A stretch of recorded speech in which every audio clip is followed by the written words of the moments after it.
Bon après-midi, chers téléspectateurs de Afro Info 243. Merci infiniment de nous compter parmi les vôtres. Nous sommes heureux de vous retrouver. Wazalendo sont sans recul. Ils ont bien frappé les rebelles rwandais du M23 à Luinja, un endroit stratégique pour arriver à Bukavu.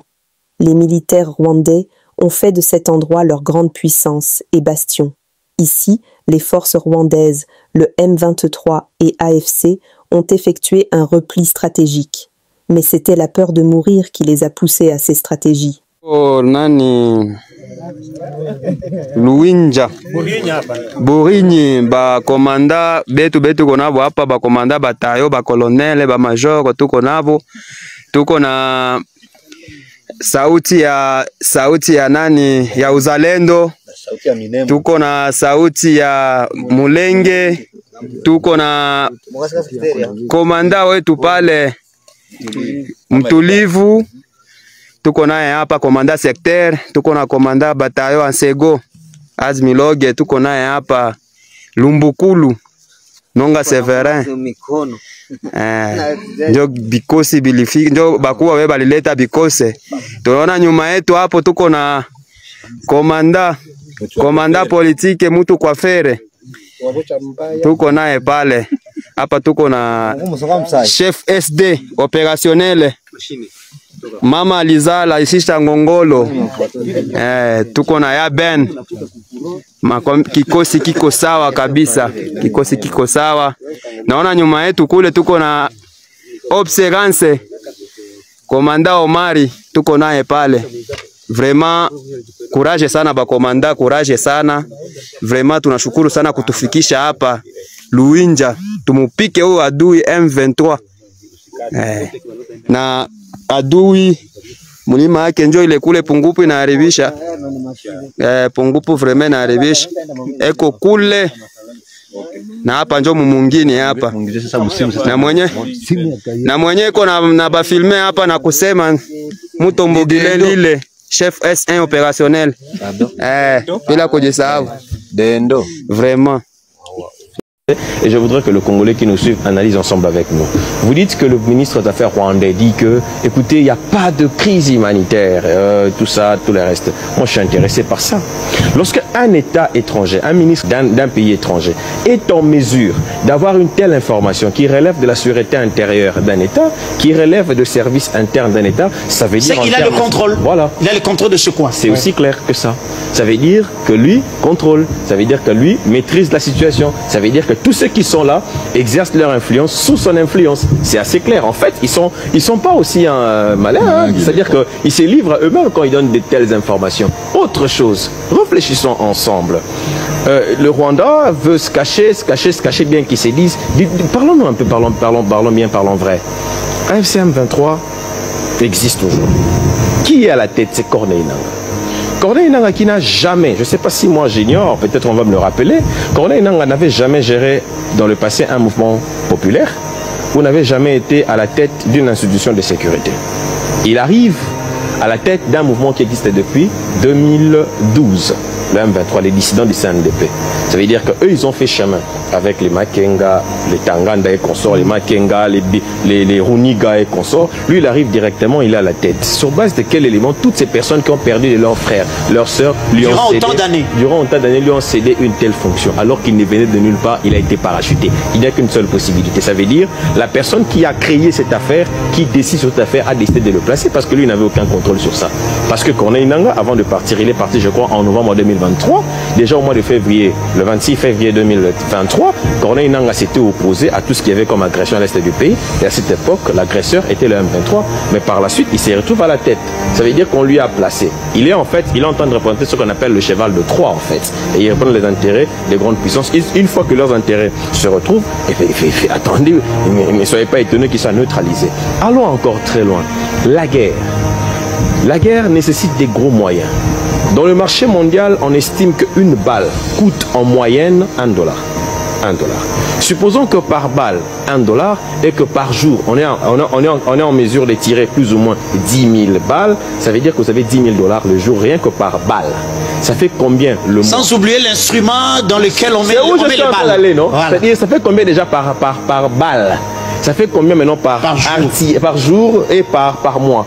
Après, la tenue, ou bien l'artillerie militaire, c'est-à-dire les instruments, Kalachnikov, Uzi et tous les restes, au bout du rouleau, même la ration. Si on prend que la ration d'un seul militaire au front, c'est 10 $ par jour, ils sont à combien? Ça veut dire en fait que pour entretenir un tel mouvement, il faut les moyens d'État. Parce qu'un seul individu ne peut pas sortir ses propres moyens pour... Parce que c'est la richesse de ses enfants et de lui-même. Voilà, donc il faut des moyens d'État.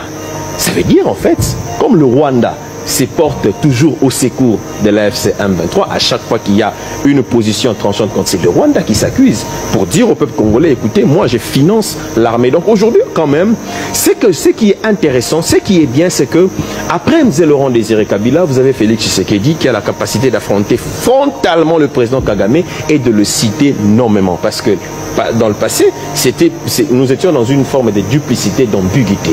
On nous a raconté qu'en 2013, qu'on aurait vaincu le M23, entre guillemets, mais malheureusement, contre toute attente, on a compris, on a constaté qu'un rapport de Human Rights nous a démontré que pour mater les Congolais qui voulaient réclamer un droit constitutionnel, c'est-à-dire les élections, le président qui aurait, entre guillemets, maté les M23 en 2012... les a réutilisés. Voilà, maintenant il faudra poser la question, quand est-ce qu'ils ont fait leur intégration au niveau des forces loyalistes et régulières, ils ont été affectés où, ils ont été formés où, parce qu'au niveau de l'école de formation des polices, ils ne s'y trouvent pas. Voilà comment est-ce qu'on a amené des assassins.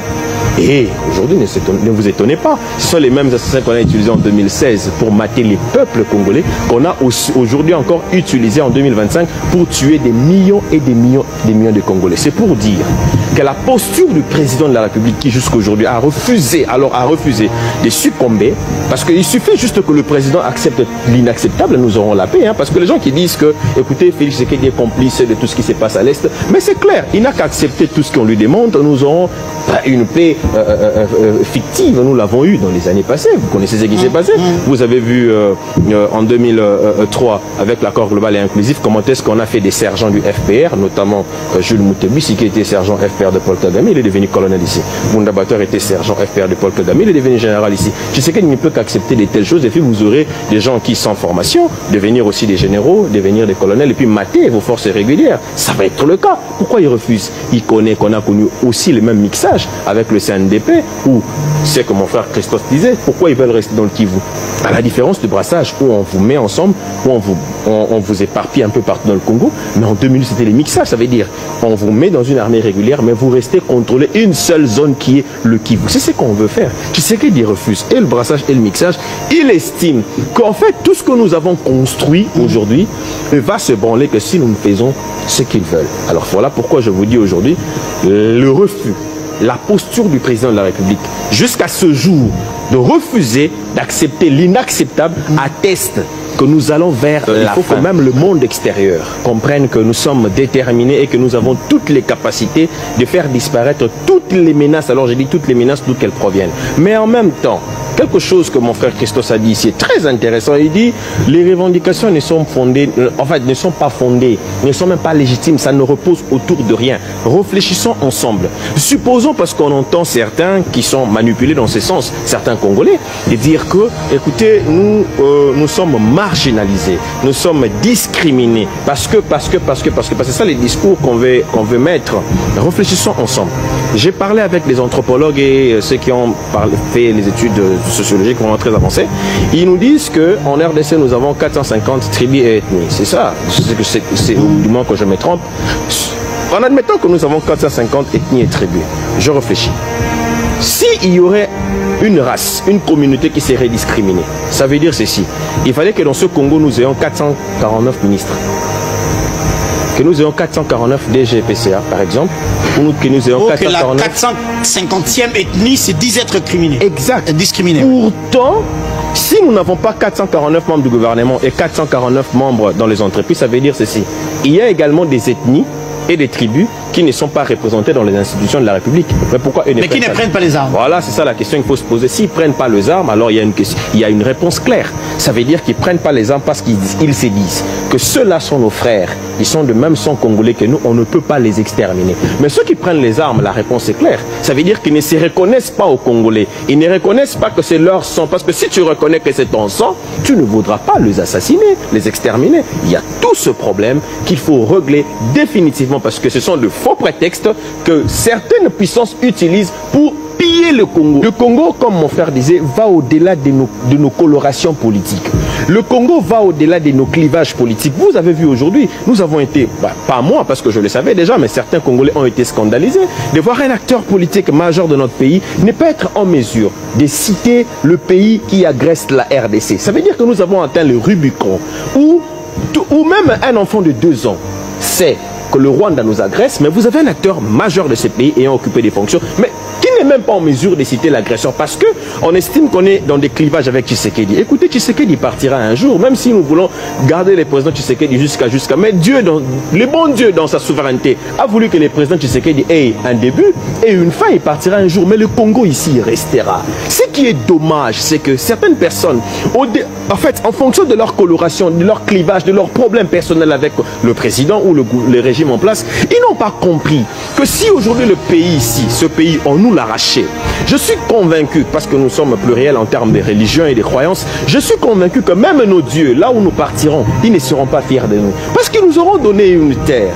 Et que les étrangers seraient venus ravir cette terre au lieu de laisser nos enfants, laisser ça à nos enfants, parce que c'est ça le comble. Nous partirons un jour, mais si on ne se lève pas et qu'on ne se bat pas, nos enfants vivront sur leur propre terre comme des esclaves. Et c'est ça la pire humiliation, c'est ça l'insulte. Voilà pourquoi nous Congolais, nous devons nous rendre compte à l'évidence, nous réveiller au-delà de toute coloration et clivage politique, mais mettre le Congo en avant-plan, et c'est de cette manière seulement que nous serons un peuple digne.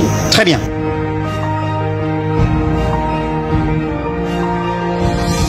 Nous sommes arrivés à la fin de cette édition. Merci à vous de nous avoir suivis jusqu'ici. Si vous avez apprécié ces contenus, n'oubliez pas de vous abonner à notre chaîne, d'activer la cloche de notification pour ne rien manquer de nos prochaines vidéos. Likez et partagez cette vidéo. On se retrouve très prochainement. À bientôt.